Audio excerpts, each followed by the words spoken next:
అదే RTV app వార్తల్ని క్షణాల్లో చదివే అవకాశం ఉంటుంది. ఒక న్యూస్ పేపర్, ఒక టెలివిజన్ ఛానల్ మీ చేతుల్లో ఎప్పుడూ ఉంటాయి.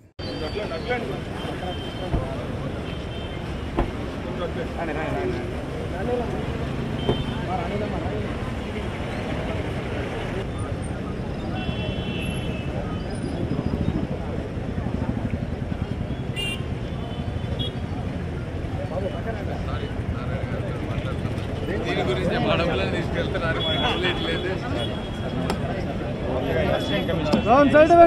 మీరేనా?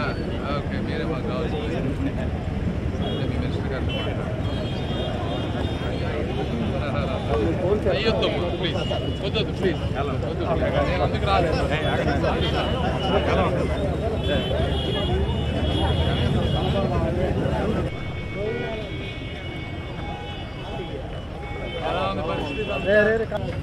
పేపర్లో రాసింది ఇదేనా?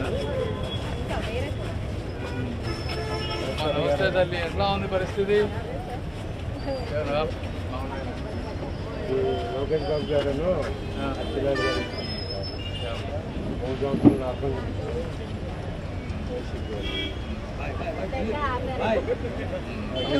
పడేయాలని చెప్పి చూస్తే పురంధేశ్వరి మేడం నేర్పించి తెప్పించింది.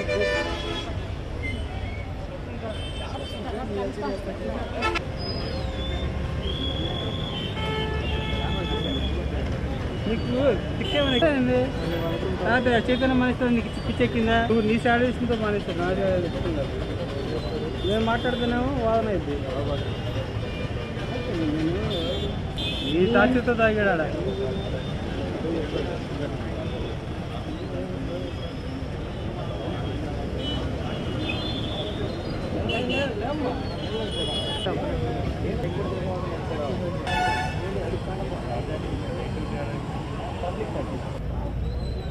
అక్కడ బాగుందా? నింటుంటే పథకాలు వచ్చేది కదా అన్నా. క్యాప్ అన్నా కొంచెం వెనుక్కున్నానా? అన్న ఏం చెప్తాను ముందుకెళ్ళి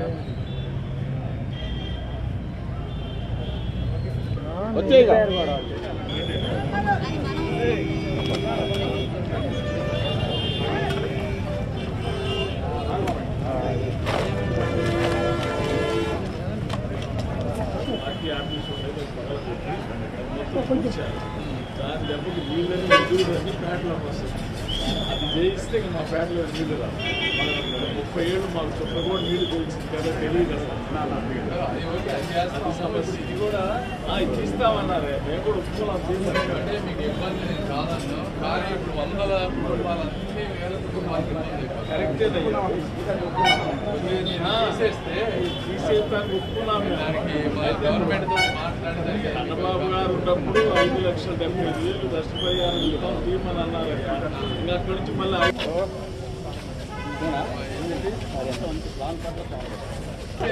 క్లీన్ చేస్తే అయిపోద్దా?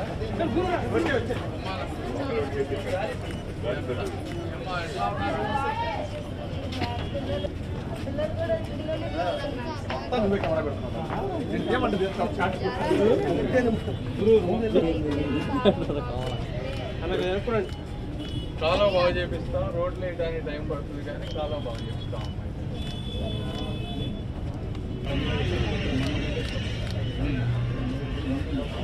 అదే వెళ్దాం.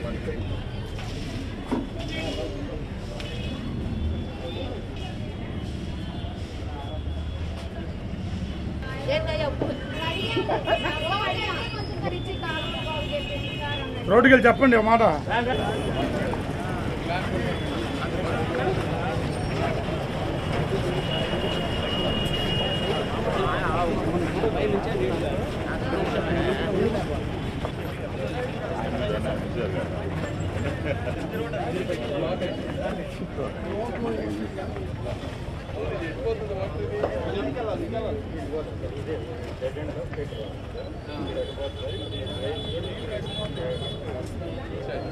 పెద్ద చేయబడుతున్నారు. ఇదే మీరు అడిగేది?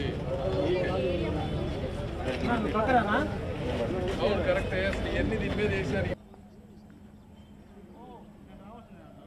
కారా ఏంది? ఏదో అడవిలోకి వెళ్ళేటట్టు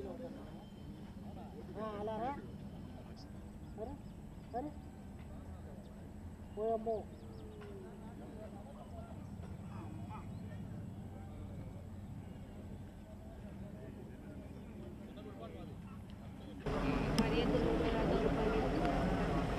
ఇక్కడ పనులు చేసుకోండి, ఇక్కడే ఉండిపోతారా ఇంక మీరు? ఇంకా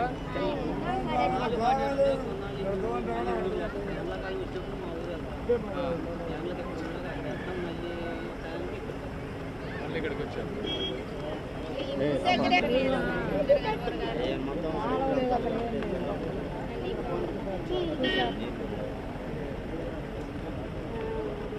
ఇక్కడ ఎట్లా ఏమున్నాయి వస్తువులు మీకు?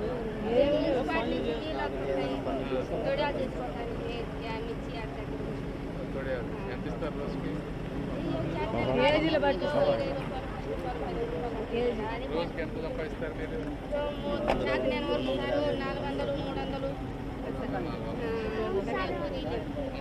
స్కూల్కి వెళ్ళట్లేదా?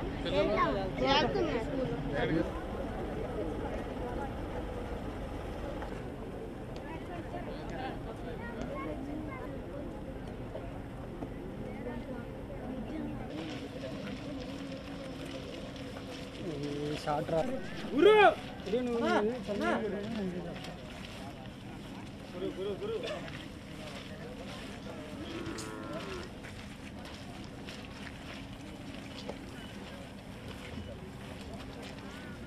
హిందూ ధర్మాన్ని వెంకటేశ్వర స్వామి కట్టించి అమ్మా అందుకని జనసేన కట్టించారు.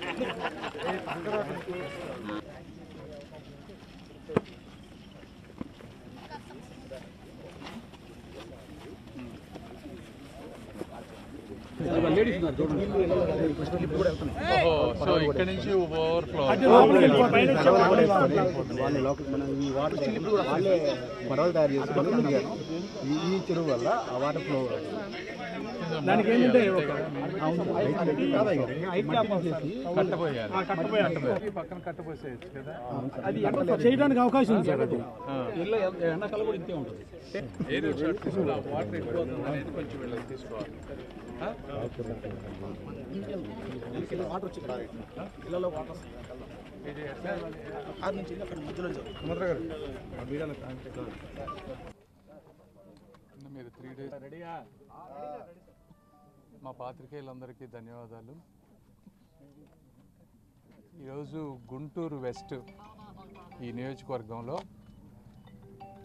నిన్న మొన్న ఒక వరదల వల్ల విపరీతమైన వాటర్ రావటం, చాలా ఇళ్ళు మునిగిపోవటం, ముఖ్యంగా పేదవాళ్ళు అట్టడుగున ఉన్నటువంటి వాళ్ళకి బాగా ఇబ్బంది జరిగింది. సో ఇవి ఎందుకు జరుగుతున్నాయి, మళ్ళీ ఇవి జరగకుండా ఉంటే మేము ఏం చేయాలి అనే దాని మీద యాక్చువల్గా మాధవి గారు ఆల్రెడీ వీటన్నిటినీ తిరిగి ఉన్నారు, వారికి పూర్తి అవగాహన ఉంది. నాకు కూడా పూర్తి అవగాహన రావాలని చెప్పి నేను కూడా వచ్చి వాళ్ళ ఒకసారి అన్నీ చూస్తూ ఉన్నాం. చూసి లోకల్ అధికారులతోటి కొంత సిఎస్ఆర్ ఫండ్స్ తోటి ఏమేమైతే చేయగలం అవన్నీ చేసే విధంగా, అదేవిధంగా చాలా ఆక్యుపేషన్స్ ఉన్నాయి ఈ డ్రైనేజెస్ మీద. పేదవాళ్ళు ఇల్లు కట్టుకోవటం కానీ, వాళ్ళవి తీసేస్తే వాళ్ళకి లివింగ్ పోతుంది, అలా అని ఉంచితే ఓవర్ఫ్లో అయ్యి మిగిలిన వాళ్ళకి ఇబ్బంది అవుతుంది. సో వాళ్ళతోటి మాట్లాడి వాళ్ళకి కొంత కాంపెన్సేషన్ ఇచ్చి వాళ్ళకి ప్రత్యామ్నాయం చూపించి, అదేవిధంగా ఈ డ్రైనేజెస్ ఓపెన్ చేయటం ఎలా, ఇలా అన్ని విషయాల మీద చర్చిస్తూ ఉన్నాం అధికారులతోటి. ఇంకొకటి మాధవి గారు ఒక 3 days ఒక డివిజన్లో ఒక శానిటేషన్ స్పెషల్ డ్రైవ్ తీసుకొని అందులో కాలువల్లో పూడికలు కానీ లేకపోతే రోడ్డు మీద ఉన్నటువంటి ఇది కానీ మొత్తం క్లీన్ చేసే విధంగా ఒక డ్రైవ్ లాగా చేసి ఒక డివిజన్ని ఆదర్శమైనటువంటి డివిజన్ లాగా చేశారు ఒక 3 daysలో. అదే ఫార్ములాని మిగిలిన డివిజన్స్లో ఎలా పెట్టుకోవాలి, ఎలా ఎవ్రీ 3 to 4 daysకి అధికారులందరూ సమన్వయంతో ఎలా పనిచేసి గుంటూరుని ఒక క్లీన్ సిటీగా ఎలా చేయాలనే దాని మీద ఈరోజంతా మేము చర్చిస్తూ ఉన్నాం. ఎందుకంటే లాస్ట్ 2 to 3 monthsలో అధికారులు మారకపోవటం కానీ, ఫ్లడ్స్ వచ్చి ఇక్కడ ఉన్నటువంటి మున్సిపల్ అధికారులంతా విజయవాడ వెళ్లాల్సి రావటం కానీ, వీటన్నిటి వల్ల కొన్ని మేము అనుకున్నంత ఫాస్ట్గా అవ్వలేదు. సో అవి ఎలా అవ్వాలనే దాని మీద ఈరోజు మేము తిరిగి అధ్యయనం చేసి వర్క్ చేస్తూ ఉన్నాం. Thank you. అంతా అఫీషియల్గా అయితే తప్పించి కొన్ని విషయాలు మాట్లాడను. ఒకటి, సరే మీరు అడిగారు కాబట్టి దీనికి మేము వచ్చిన వెంటనే ఇది గత 30 సంవత్సరాల నుంచి గుంటూరు ప్రజల తీరని కళ. దాన్ని ఎలా చేయాలనేది డిపిఆర్లు కానీ అన్నీ రెడీ చేసాము. లోకల్ ల్యాండ్ యూటిలైజేషన్స్ కానీ ల్యాండ్ ప్రొక్యూర్మెంట్ కానీ ఇవన్నీ వర్క్ చేసి అన్నీ పంపించాం. నితిన్ గడ్కరీ గారు నాకు వర్బల్గా ప్రామిస్ చేశారు చేస్తున్నామని. అఫీషియల్గా సిగ్నేచర్ వచ్చాక బహుశా ఇంకో 1 to 2 వీక్స్లో వస్తుందని అనుకుంటున్నాను. ఏమీ అడ్డంకులు జరగకపోతే అవి వస్తే వర్క్ స్టార్ట్ అయిపోతుంది. బట్ ఎంత చేయాల్సిందంతా చేసాం మేము బ్యాక్గ్రౌండ్లో. Thank you. జోసఫ్ నగర్లోని చంద్రబానుడు గుంట దగ్గర మనం ఉన్నాము. అయితే స్థానికంగా ఇది ఎప్పుడు కూడా ఎండని ఒక చెరువు. అయితే దీనివల్ల మొన్న పడిన వర్షాలకి బాగా పొంగి స్థానికంగా సుమారు 600 ఇళ్ళు మునిగిపోవడం జరిగింది. ఇప్పటికీ చెరువు వల్ల ఫ్లో అనేది అలాగే ఉండడం జరిగింది. అయితే ఇక్కడ స్థానికంగా దీన్ని డెవలప్ చేసి ప్రజలందరికీ కాస్త సౌకర్యార్థంగా తయారు చేస్తే మంచిది అన్న సంకల్పంతో ఈరోజు అందరం ఇక్కడికి వచ్చి గ్రౌండ్ రియాలిటీ ఏంటి అని చూడడం జరిగింది. ఇలాంటివి సుమారు పశ్చిమ నియోజకవర్గంలో చాలా ప్రాంతాలు ఉన్నాయి. కాస్త మనం జంగిల్ క్లియరెన్స్ లాగా తీసేసి ప్రజలకి ఆరోగ్యపరంగా సౌకర్యార్థంగా చేయాల్సిన సమస్యలు ఎన్నో కూడా ఉన్నాయి. అందులో భాగంగానే స్పెషల్ శానిటరీ డ్రైవ్గా నిన్న కూడా మేము చేపట్టాము. ఒక డివిజన్ ఎంచుకొని కంప్లీట్గా క్లీన్ చేసి, అంటే ఎక్స్ట్రా సిబ్బంది అవసరమైనా కూడా క్లీన్ చేసి చూపించడం జరిగింది. అందరం పూనుకుంటే ఖచ్చితంగా గుంటూరు పశ్చిమ నియోజకవర్గం పరిశుభ్ర నియోజకవర్గం, పచ్చని నియోజకవర్గంగా మారితీరుతుంది. సహాయ మంత్రి మనకి ఎంపీ గారు మాకు నిరంతరం సహాయ సహకారాలు అందిస్తూ ఉన్నారు. వారానికి 10 రోజులకి వచ్చి మమ్మల్ని తెలుసుకుని అడిగి మరీ తెలుసుకొని మాకు ఎలాంటి సమస్యలు ఉన్నా కూడా వాటి మీద ప్రత్యేక ఫోకస్ పెట్టి మాకు నిత్యం మా వెంటే ఉన్నారు. అదేవిధంగా మొన్న మనం అరండాలపేట బ్రిడ్జ్తో సహా మనం చూసాము. ఇలాంటివన్నిటికీ కూడా ఆయన సహాయ సహకారాలు మాకు అందుతూ ఉన్నాయి. కాబట్టి అత్యంత త్వరలోనే ఒక ప్లాన్ ఆఫ్ యాక్షన్తో గుంటూరు సిటీని మొత్తం కూడా క్లీన్ సిటీ లాగా చేసే లక్ష్యంతోనే ముందుకు వెళ్తూ ఉన్నాము. ప్రధాన సమస్యల మీద ఫోకస్ చేయడం కోసం అవి మంత్రి గారి దృష్టికి తీసుకువెళ్ళడం కోసం ఈరోజు ఆయన్ని మేము పిలవడం జరిగింది. ఆయన చాలా సానుకూలంగా స్పందించి ఈరోజు పర్యటించడం జరిగింది. ఆయనకు ప్రత్యేకమైన ధన్యవాదాలు. అదేవిధంగా డివిజన్ స్థాయిలో ఉన్న నాయకులందరికీ, డివిజన్ లీడర్లందరికీ, కార్యకర్తలకి, మీడియా మిత్రులందరికీ కూడా ప్రత్యేకమైన కృతజ్ఞతలు. మరిన్ని వీడియోస్ కోసం ఛానల్ ని సబ్స్క్రైబ్ చేయండి. లేటెస్ట్ అప్డేట్స్ కోసం వాట్సాప్ ఛానల్ ని ఫాలో చేయండి. అండ్ లింక్ డిస్క్రిప్షన్ లో ఉంది.